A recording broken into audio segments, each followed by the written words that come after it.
Okey, bersedia dengan pen, bersedia dengan buku. Ambil isi penting yang Ustazah akan ajar sekejap lagi. Ambil buku. Ini yang Ustazah bagi outline dalam grup ni, maksud, bahasa, istilah, dalil. Tajuk kita hari ni malu perisai iman. Tulis dia punya subtopik dalam buku, siap-siap. Kalau sambil tulis, sambil dengar pun boleh. Ini kamu akan tulis isi-isi penting yang ada dalam tajuk malu perisai iman. Okey, siapa tahu malu tu apa? Malu tu apa? Siapa boleh cakap? Pemalu. Malu nak cakap boleh tulis. Siapa dia? Pemalu. Pemalu. Malu tu apa? Pemalu. Setiap orang kena malu tak? Ini semua malu-malu lah ni, tak nak cakap. Ifan Daniel isi dekat Google Form sebab senang Ustazah kumpulkan sekali. Ustazah takut ada yang tercicir. So isi dalam Google Form tu. Siapa lagi boleh bagi pendapat tentang malu? Contoh malu yang paling senang, yang paling nampak sekarang ni ialah semua malu nak bercakap.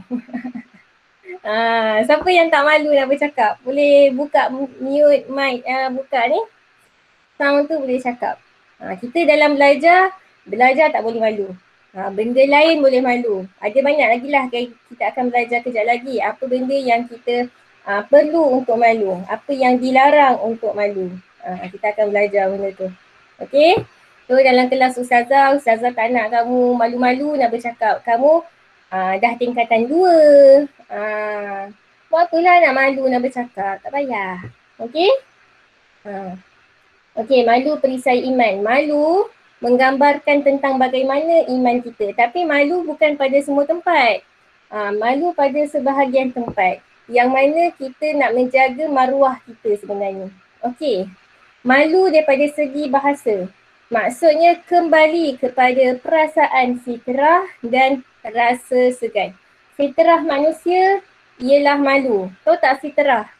Fitrah tu ialah asas. Orang selalu kata kembali kepada fitrah, kembali kepada fitrah. Fitrah manusia tu yang sebenarnya ialah perasaan malu, rasa segan. Perempuan dengan lelaki, perempuan akan rasa lagi malu daripada lelaki. Lelaki dia kena berani, tak boleh nak malu-malu. Perempuan dia ada malu dia sedikit. Sebab apa? Sebab dia nak menjaga maruah diri dia. Okey, itu daripada segi bahasa. Daripada segi istilah, bermaksud berasa aib atau perasaan tidak selesa untuk melakukan sesuatu yang buruk kerana tidak mahu dihina. Ingat, malu ni kita ada satu perasaan yang kita rasa aib dah nak buat benda tu disebabkan benda tu buruk. Kita malu nak buat sebab benda tu buruk.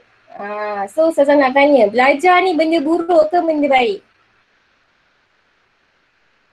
Siapa boleh cakap? Kalau malu lah. Siapa boleh cakap? Siapa tadi tu? Baik. Baik. Bagus Atika. Belajar ialah satu perkara yang baik. So tak payah nak malu-malu untuk belajar. Kenapa kita kena malu untuk melakukan sesuatu yang buruk? Kerana kita tidak mahu dihina. Dihina oleh siapa? Kita jangan pandang kepada hinaan manusia. Allah akan hina kita kalau kita melakukan sesuatu perkara yang Allah larang. Jangan kita fikir, malunya nanti kena kutuk dengan orang. Kita duk fikir orang. Kita tak nak orang pandang hina kat kita. Tapi kita tak pernah, kita jarang fikir, bukan tak pernah. Kita jarang fikir tentang adakah Allah akan hina kita kalau kita melakukan perkara yang Allah larang. Okey, contoh lagi perkara buruk, mencuri. Mencuri, perkara buruk ke perkara baik? Buruk. Bagus. Irfan, Hakim. Irfan dan Hakim. Sesuatu yang buruk. Mencuri ialah perkara yang buruk. So kita malu untuk mencuri. Walaupun kita diuji, kita kurang rezeki untuk kita makan. Tapi kita jangan sekali-kali kita mencuri untuk mencari makanan. Sebab perkara itu merupakan perbuatan yang kita kena malu lah. Sebab itu ialah perbuatan yang buruk. Okey, contoh lain. Siapa kat sini ada TikTok? Siapa ada TikTok? Sila mengaku. Siapa ada TikTok? Saya tak ada. Tak ada Hakim? Masya Allah, tak ada. Ini biasanya generasi kamu ni dah beramai dah ada TikTok. Tika ada. Okay, kalau TikTok, Ustazah nasihatkan TikTok tu ada banyak perkara. Perkara baik ada, perkara yang kurang sikit ada. Kenapa Ustazah kata ada yang kurang? Kamu tengok TikTok kan, kamu mesti tahu. Ada benda yang kadang-kadang kita perempuan, kita menari-nari depan kamera. Walaupun kita rasa kita buat tu, kita menari-nari depan kamera tu, handphone je yang tengok. Tapi sebenarnya di sebalik handphone tu bila kita upload, bila kita post, orang lain pun tengok. So kita kena malu lah sebab kita perempuan, kita ada maruah kita. Kita kena jaga. So kalau nak buat TikTok untuk benda-benda yang baik, macam buat tutorial baiki motor, tutorial baiki mesin basuh, tutorial masak, buat resepi, ataupun tutorial buat nota ke apa ke, itu perkara baik. Tapi janganlah kamu memalukan diri kamu dengan kamu menari-nari lah apa, sebab dalam TikTok tu banyak sangat lagu best-best kan. Ustazah pun suka tengok, tapi kalau orang menari-nari tu Ustazah pun tak suka juga. Kalau orang share-share tutorial lain Ustazah suka. Okay, so dalil nakli dekat dalam outline tu ada dalam surah Al-Qasas, ini cerita tentang Nabi Musa dengan dua anak Nabi. Dikabarkan, ada riwayat mengatakan ini ialah anak Nabi Ishak. Ada yang mengkabarkan ini ialah anak Nabi Ishak, tapi riwayat itu diragui. Kalau kamu dengar cerita-cerita, kamu baca kisah-kisah Nabi, ramai kata Nabi Ishak, tapi sebenarnya riwayat itu diragui sebab Nabi ramai. Rasul memang 25, tapi Nabi ramai dan ada Nabi yang kita tidak tahu. Tapi sekarang ada Nabi tak sekarang ni? Selepas Nabi Muhammad, ada Nabi lain tak? Ada Nabi lain tak selepas Nabi Muhammad? Sila respon sikit. Nazan nak uji pengetahuan umum ni. Iman Akil, ada tak? Tadi dah unmute tu. Tak dengar. Tak apalah, Hazal tanya, Hazal jawab lah. Tak ada Nabi selepas Nabi Muhammad. Nabi Muhammad ialah Nabi dan Rasul yang terakhir. So sekarang ni siapa kata dia Nabi, bukan lah tu. Memang dia perasan lah tu. Memang tak ada. Kalau ada, sebenarnya dia boleh diambil tindakan oleh Jabatan Agama Islam. Sebab dia telah menghina agama Islam lah. Sebab dia mengaku dia sebagai Nabi. Okey, dalam surah Al-Qasas, ayat yang ke-25, A'udzu billahi minasyaitonir rajim, faja'athu ihdahuma tamshi 'ala istihya'in qalat inna abi yad'uka liyajziyaka ajra ma saqaita lana. Okey, dalam ni perkataan istihya, ini ialah malu. Dalam bahasa Arab istihya, bahasa Melayunya malu. Okey, telah datang cerita dia macam ni. Nabi Musa selepas dia melakukan kesalahan, dia terbunuh. Dia bukan sengaja bunuh, tapi dia just tumbuk sekali, orang tu mati. Nabi Musa, sebab dia nak selamatkan orang lain, dia pergi tumbuk orang lain, orang tu, sebab orang tu mengancam lah orang yang minta tolong dekat Nabi Musa tu.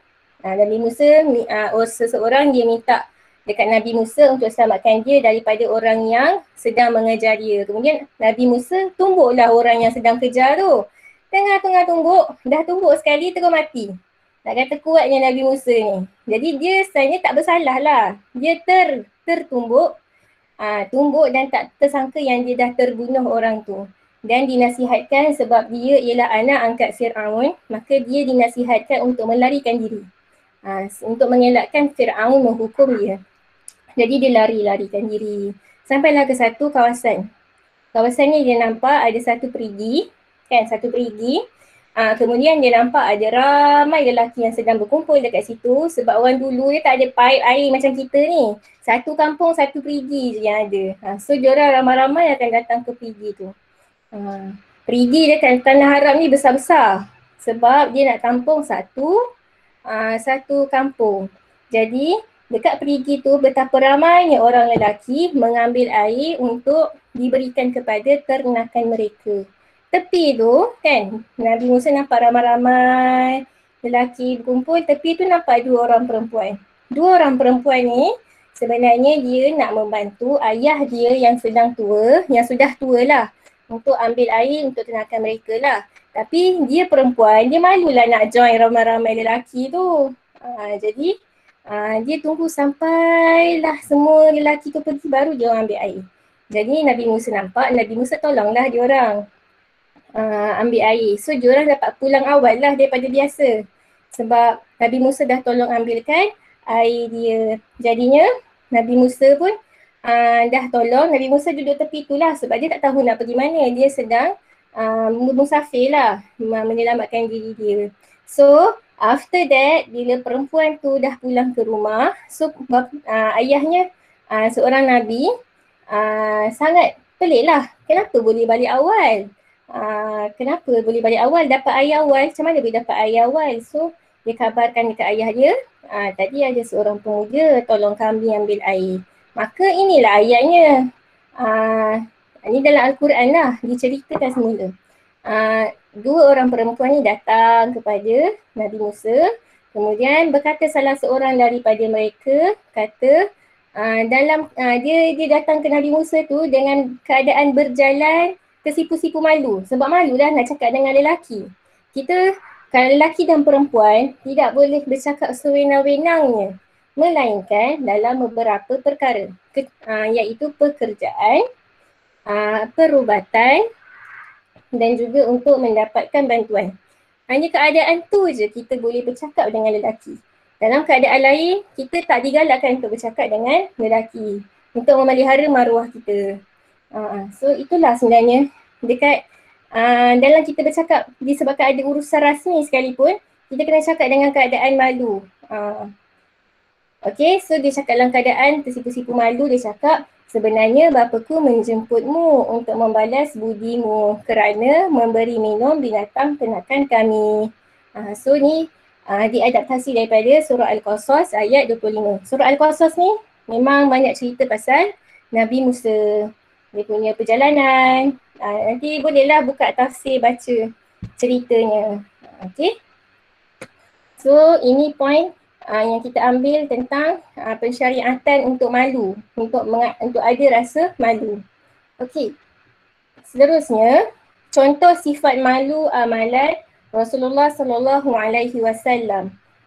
Al-Mughirah meriwayatkan bahawa Rasulullah sallallahu alaihi wasallam gigih menunaikan solat malam sehingga bengkak kedua-dua belah kakinya.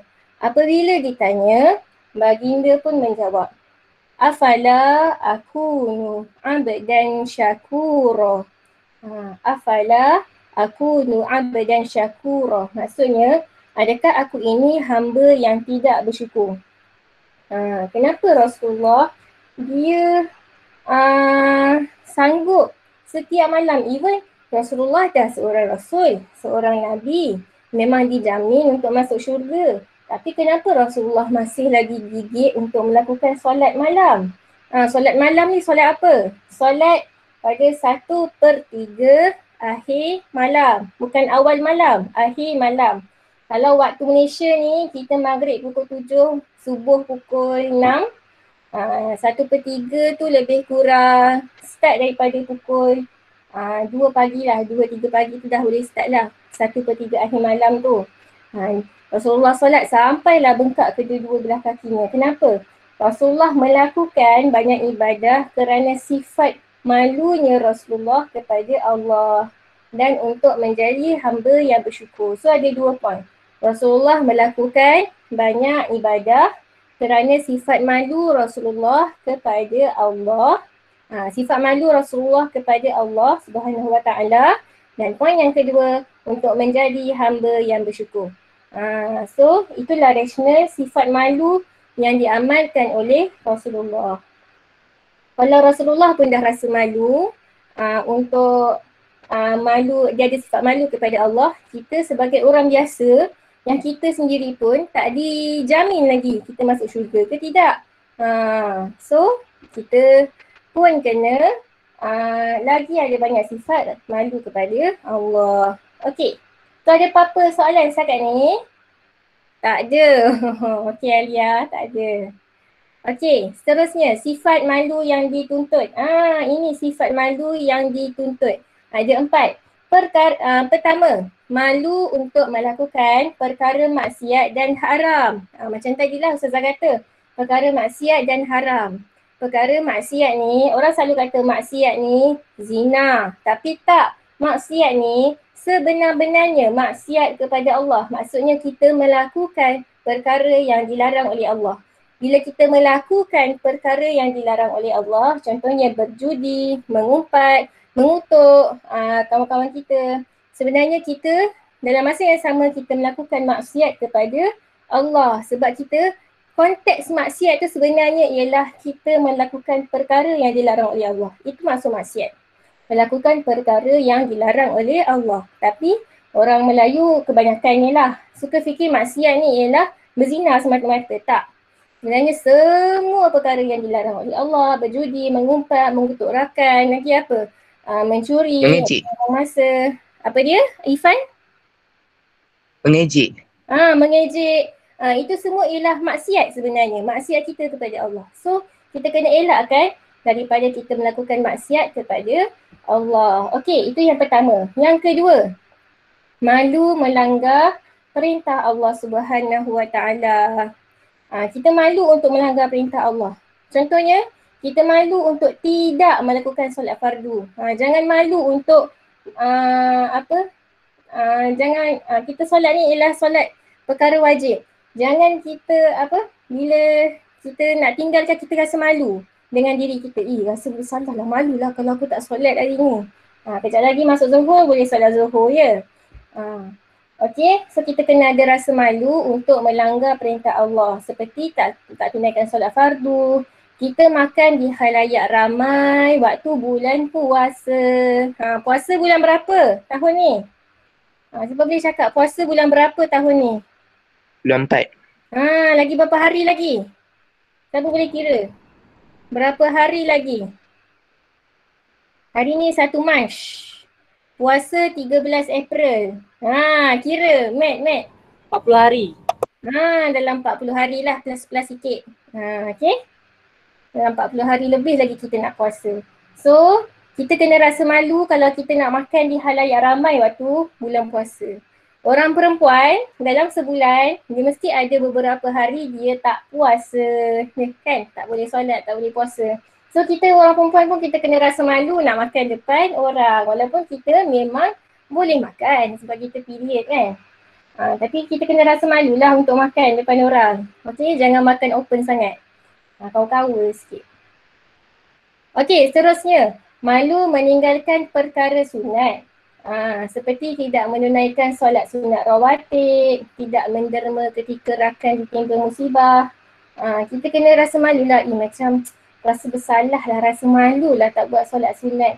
Kau tak solat sunat rawatib ni apa? Solat sunat rawatib ni ialah solat sunat sebelum atau selepas solat fardu. Kenapa kita buat solat sunat rawatib? Untuk kita melengkapkan kekurangan solat fardu. Macam kita menampal lah kekurangan pahala. Kita mungkin kita tak baca niat dengan betul, ataupun kita mungkin tak baca zikir-zikir yang waktu kita rokok kan kita baca subhana rabbiyal azimi wa bihamdih. Waktu kita sujud kita baca subhana rabbiyal a'la wa bihamdih. Zikir-zikir tu mungkin kita kurang sempurna untuk kita buat. Jadi solat sunat rawatib ni ialah untuk kita menampal kekurangan-kekurangan yang kita buat waktu solat fardu. Solat sunat rawatib ni ada 7, cuba kira. Sebelum subuh, selepas zuhur, sebelum asar, sebelum subuh, selepas zuhur, sebelum asar, sebelum maghrib, selepas maghrib, sebelum isyak, selepas isyak. Kenapa tak selepas subuh tak ada? Sebab selepas subuh waktu dilarang solat sunat. Kenapa lepas asar tak ada? Sebab lepas asar pun selepas asar diharamkan untuk buat solat sunat. Kenapa sebelum zuhur tak ada? Sebab Waktu matahari tegak atas kepala, kita pun dilarang untuk buat solat sunat. Waktu tegak atas kepala kita betul-betul lah, sebelum masuk waktu zuhur tu. Okey, itu 3 waktu dilarang solat sunat. Okey, seterusnya yang keempat, sifat malu yang dituntut ialah malu untuk melakukan perkara makruh. Contohnya, makan dengan tangan kiri, berbual kosong, bercakap tidak sopan. Ini ialah perkara-perkara makruh. Okey? Okey, so ada apa-apa soalan nak tanya? Yang terdetik di hati? Tak ada. Tak ada. Okey, Tak ada. Zarika. Okey, Adriana. Zarika ni memang panggil Zarika ke nak panggil Anisha? Ada dua ni. Zafira cikgu. Itu Zafira. kakak dia cikgu. Oh, Dia kamu guna tak kakak ada. dia. Oh, okey. Zafira. Okey. Okey, seterusnya sifat malu yang dilarang. Inilah dia sifat malu yang dilarang yang Ustazah kata mula-mula tadi. Yang pertama ialah kita jangan malu untuk belajar. Jangan malu untuk belajar. Jangan malu berada di hadapan dalam kelas. Jangan malu kita nak membaca di halayak ramai. Contohnya awak naik LRT ke naik KTM, awak nak baca buku. Ayah malulah. Alah, sekarang ni kita tak semestinya kena bawa buku yang sejenis buku lah kan, seketul buku macam ni kan. Kita dalam phone pun dah ada boleh baca e-book. So tak ada alasan untuk tidak membaca. Seterusnya, jangan malu untuk ke majlis ilmu. Jangan malu, pergi je. Orang lain kata, rajinnya dia tu, pergi majlis ilmu. Orang nak kata, biarlah, kita yang dapat pahala. Kita kena kejar. Benda-benda kebaikan ni kita kena kejar. Sebab kita tak tahu mana satu amalan kita yang Allah terima. Kita buat je baik. Kita tak tahu mana satu amalan yang Allah terima.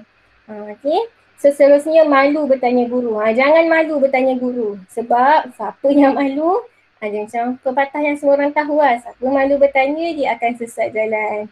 Kalau kata kamu tak faham, contoh kamu tak faham subjek ni ke Islam ni ke, kamu tak faham subjek matematik, sains. Kalau kamu malu nak tanya sekarang, kamu tanggunglah sampai PT3. Memang kamu tanggunglah ketidaktahuan kamu tu sampai PT3. Tiba-tiba dalam exam salah jawab. Kan dah rugi. So jangan malu nak bertanya. Tak salah nak bertanya pun. Okey, seterusnya sifat malu yang dilarang. Malu untuk melakukan perintah agama. Contohnya malu nak jadi imam solat. Malunya nak jadi imam solat. Aku punya bacaan adalah baik mana. Tak bolehlah macam tu. Siapa jadi imam solat dia akan dapat lebih pahala daripada makmum. So kejar kebaikan yang ada untuk menjadi imam solat tu. Seterusnya malu untuk berucap di halayak ramai. Okey, so jangan malu-malu. Alah, kamu dah tingkatan 2. Nak sifat-sifat malu ni tak payah dah nak ada.